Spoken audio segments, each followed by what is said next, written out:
예, 오늘의 시황 브리핑 시작하겠습니다. 해외 분석가들이 한국 증시의 변화 계속 주목하면서 한국 시장에 대한 저점 매수 힘 이런 것들을 좀 많이 보고 있거든요. 그래서 장중에 제법 올라가긴 했지만 엔비디아가 하락하면서 뭔가 좀 시장에 큰 흐름의 변화가 생기는 거 아닌가? 반도체 주도하던 어떤 흐름의 좀 변화, 꺾이는 거 아니냐 이런 걱정이 나오면서 이제 매도가 좀 나오는 그런 모습이 있었고 외국인들이 되게 많이 팔았습니다. 그러니까 순매도 자체로는 역대 최대일 거예요. 그러니까 역대 최대 매도했는데 그 매도 관련된 내용은 제가 잠시 후에 또 설명드리겠습니다. 반도체 빠졌고 삼성전자 13거래일 만에 정규 시장 기준으로는 하락하는 그런 모습을 보였고요. 현대차, 철강, 일부 엔터주, 화학주 이런 종목군들이 선별적으로 올라가는 그런 모습을 보였습니다. 근데 오늘 아시아 증시에서 우리가 좀 유난했어요. 그러니까 우리가 장중에 되게 많이 빠졌다가 플러스 돌렸다가 다시 밀리고 이렇게 됐잖아요. 특별히 아시아에서 많이 빠졌다 이런 분위기는 아니었고 대만 그렇게 나쁘지 않았거든요. 우리가 그동안에 많이 오른 점, 그다음에 이제 수급적인 변수가 하나 있어서 그것 때문에 오늘 장중에 좀 계속 고전을 했다 이렇게 보면 될 것 같고 코스피는 그래도 어쨌든 저는 오늘 하락하는 거는 유력했다라고 치고 제가 아침에도 말씀드렸지만 양봉이냐 음봉이냐 이거를 되게 중요하게 봤거든요. 그러니까 6,300포인트 넘어갔던 다음날 밀릴 때 이걸 갖다 6,000포인트 이상에서 이것도 매수하면서 수익이 날 것이다라고 믿으면 아마 이제 양봉이 날 거고 이걸로 한동안 고생하겠다라고 생각을 하면 음봉이 나올 거다. 근데 이제 어쨌든 양봉이 나왔잖아요. 특히 오늘 장중 보면 10시 중반대까지가 최대 밀어내는 힘이 가동이 됐었고 그 이유는 오히려 밀어 올리는 시간대가 더 많았어요. 보면 대충 봐서 11시 이전부터 올리기 시작해가지고 2시 때까지 올리는 시간이 되게 길었잖아요. 근데 이제 장 막판에 밀렸죠. 그러니까 장 후반에 밀린 건 아무래도 이제 연휴가 있고 연휴가 있는데 그 사이에 또 이란 문제라든가 또 엔비디아 주가가 어떻게 될지 모르겠다든가 이런 것들이 있을 거고 또 이게 이제 저점 대비 200포인트 올라간 거였거든요. 코스피가 장중에. 200포인트 올라가는 저런 정도의 반등은 보통 단타가 많이 섞입니다. 그러니까 단타들이 차익 실현하는 그런 물량이 좀 나오면서 이제 막판에 또 밀리는 이제 그런 모습이 나왔죠. 근데 어쨌든 밀어내는 시간보다 올리는 시간대가 더 길었거든요. 그래서 대기 매수가 그래도 있긴 있구나. 라는 점이 확인이 된 것 같고요. 막판에 매도는 제가 또 한번 잠시 또 곧바로 설명드릴 겁니다. 그 다음에 이제 코스닥은 오늘 플러스, 네. 코스닥이 플러스 난 거에서 오늘 장에 힌트가 좀 있어요. 근데 어쨌든 대형주만 오르고 중소형주가 빠져서 하락 종목 수가 더 많긴 했는데 어쨌든 코스닥은 플러스가 났잖아요. 그래서 오늘 밀리는 데는 엔비디아 문제도 있긴 하지만 어떤 대형주 수급 관련된 이슈가 더 큰 게 있었구나라고 우리가 이제 해석이 될 수 있는 측면이 있죠. 우선 이제 엔비디아 주가가 가장 큰 핑계거리긴 했습니다. 그 엔비디아가 어제 실적 발표 이후에 5% 넘게 이제 하락을 했는데 제가 이제 말씀드렸던 게 그 엔비디아가 과거 통계를 보면 실적 발표 당일날 좀 부진하고 일주일 동안 올라봐야 4%, 한 달 동안 1% 정도 되다가 한 분기 지나면 14%가 올라간다. 이게 이제 그래서 엔비디아를 두고 매수하고 장기 투자하면은 돈을 벌어 이런 종목이거든요. 근데 지금 보시면 엔비디아 주가가 지난번 실적 발표 이후에 3개월 동안 보면 주가가 올라가지를 못했어요. 그리고 이번에 서프라이즈한 실적을 냈잖아요. 그래서 이제 투자자들이 생각하기에 이런 호실적에도 엔비디아가 못 올라간다면 여러 가지 핑계거리가 있지만 어쨌든 결과적으로 그 이 핑계 저 핑계 다 빼고 주가가 못 올라간 게 결론이니까 엔비디아가 더 이상 주가가 못 올라간다면 여기에 대한 기대감이 꺾인 거 아닌가? 여기에 대한 기대감이 꺾이면 우리나라 이제 관련된 반도체 관련된 기업들도 여기서 조금 조심스럽게 좀 봐야 되는 거 아닌가? 이런 것들이 좀 있었을 거예요. 그래서 이런 것들이 좀 연동이 된 거죠. 근데 이제 다만 이제 그 엔비디아, 애플 이런 미국 주식하고 우리나라하고 좀 다른 게 있습니다. 그러니까 실적 성장치가 달라요. 그리고 우리나라는 이제 투자하는 것도 별로 없잖아요. 상대적으로 엔비디아는 자기네 집 구매하는 기업들에 지분 투자한다든가 하는 거 예를 들어 이런 느낌이죠. 그러니까 자기네 편의점에 제품을 사게 하기 위해서 손님한테 여기 알바 하실래요? 라고 해가지고 손님 알바로 고용해가지고 그 사람한테 월급 주고 그 월급으로 우리 편의점에 있는 거 사 약간 이런 느낌도 있잖아요. 그러니까 그렇게 보는 시각도 있거든요. 그래서 어쨌든 엔비디아가 실적 발표해도 못 올라가니까 이거 반도체도 여기서 흔들릴 수도 있겠다 이런 걱정이 좀 있었던 것 같습니다. 주요 종목은 이제 하이닉스가 아무래도 이제 엔비디아 관련해서 직접적으로 영향을 받으면서 주가가 좀 눌리는 그런 모습을 보였고 자동차는 어마어마합니다. 그러니까 어제 7% 올라갔는데 하여튼 이번 주 주가상 주간으로는 역사상 최대 상승폭 아닌가 싶긴 한데 어쨌든 이제 로봇 그러니까 새만금의 어떤 구조짜리 프로젝트를 진행을 하고 그 과정에서 정부의 지원을 받을 것이다. 근데 그 프로젝트 안에 로봇이 들어가잖아요. 그러니까 현대차가 진짜 로봇으로 완전히 전환이 되는구나. 라는 기대감을 또 한 번 갖게 되면서 이제 매수가 집중이 됐고, 다음에 오늘 뭐 중국 소비 관련된 종목군들, 뭐 신세계 인터내셔널이라든가 일부 엔터주라든가 뭐 이런 종목군들이 또 이제 강세를 보이는 이제 그런 모습을 좀 보였고요.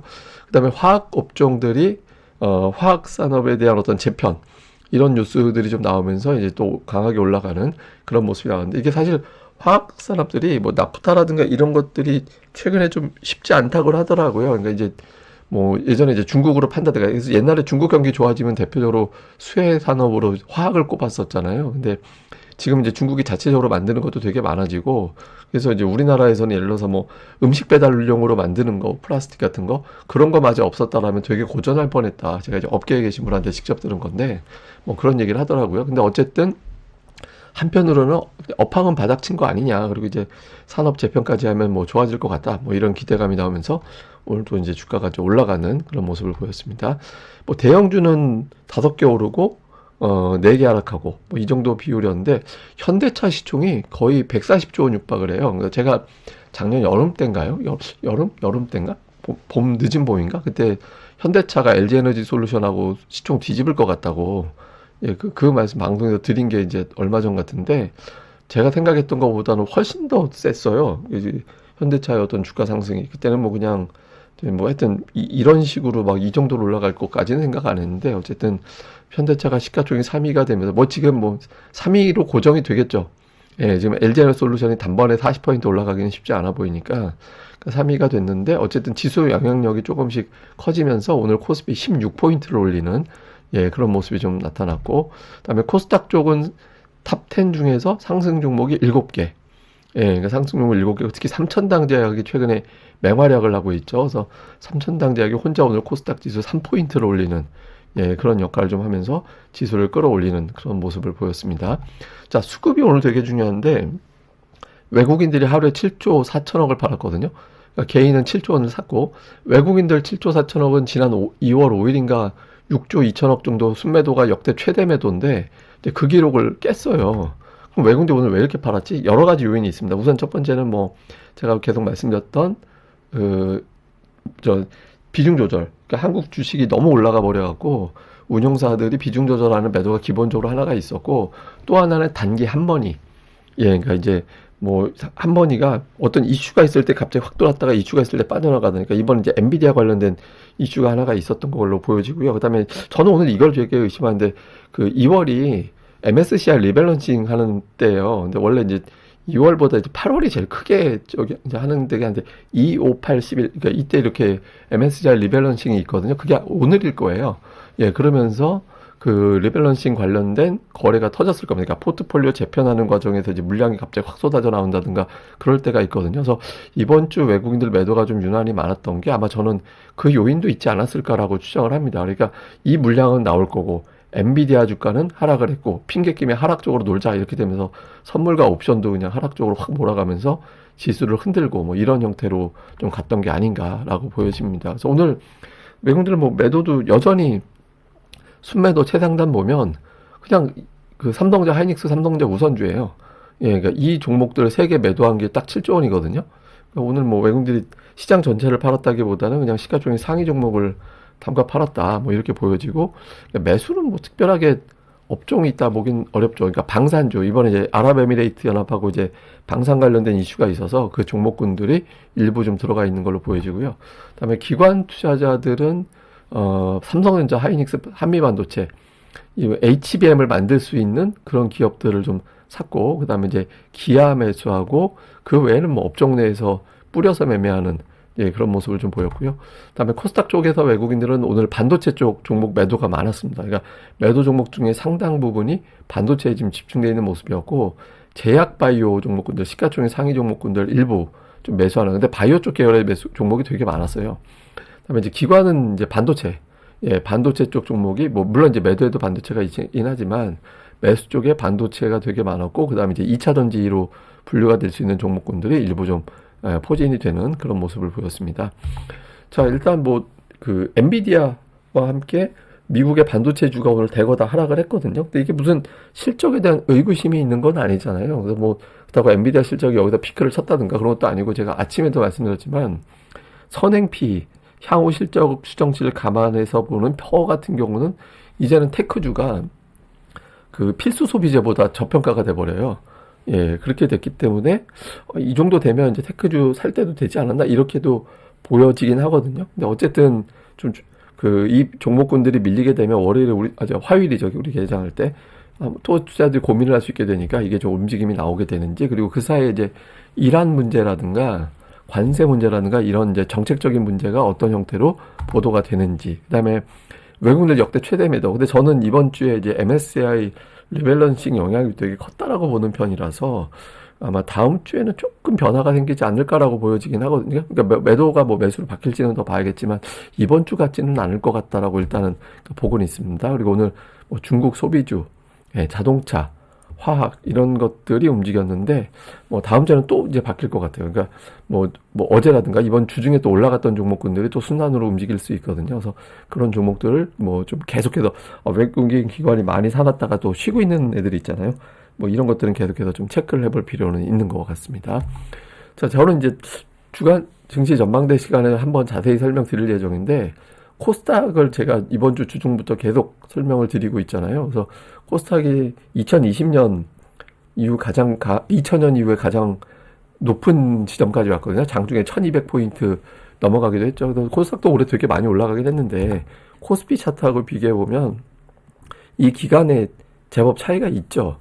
예, 그러니까 제법 차이가 있잖아요. 근데 저는 코스닥을 좀 주목하는 게 정책적으로 뭔가 계속 가동이 되지 않을까라고 생각을 해요. 그러니까 이제 코스피만 올라가게 되면, 물론 이제 금융주도 올라가고 다 올라가고 했기 때문에 이제 정책이 가장 큰 변수였다고 저는 보거든요. 근데 일부에서는 반도체 빨이었다 이렇게 보는 시각도 있어요. 그래서 진짜 뭐 정책적인 실력을 뒷받침하기 위해서는 이제 코스닥 쪽에 뭔가 뒷받침이 좀 되는 흐름이 나오지 않을까라고 생각을 하거든요. 물론 이제 실적이라든가 이런 걸 놓고 볼 때 코스닥이 뭐 코스피만큼의 명분은 없어요. 예, 왜냐하면 이제 반도체 시가총액 비중이 크지 않기 때문에 또 더군다나 이제 코스피 반도체 종목들의 강세는 가격이 올라가서 되는 거기 때문에, 코스닥에 있는 반도체 장비주들이 삼성전자가 예를 들어서 우리가 3배 받고 팔았어라고 했을 때 그거 만드는 데 들어가는 장비 값을 더 많이 쳐주거나 그러지는 않잖아요. 그러니까 많이 만드는 게 더 중요한 게 되는 거죠. 그래서 하여튼 그래서 이제 코스닥 쪽 종목들이 상대적으로 인기가 덜했는데, 이게 이제 유동성이 붙어버리고 실적 추정치가 상향 조정되는 종목군들이 조금씩 나오기 시작하고 있거든요. 그래서 이후에는 좀 이런 쪽의 변화도 좀 체크를 해봐야 돼서, 뭐 지금 당장 어떻게 된다는 것까지는 아니더라도 코스닥에도 어떤 변화가 생기는지는 계속해서 좀 관찰을 해보고 저도 내용이 나올 때마다 전달을 해드리도록 하겠습니다. 예, 그럼 또 하루 또 잘 보내시고요. 주말 잘 보내시고 저는 또 다음에 뵙겠습니다. 이 방송 구독하기와 좋아요, 꼭 부탁드립니다. 감사합니다.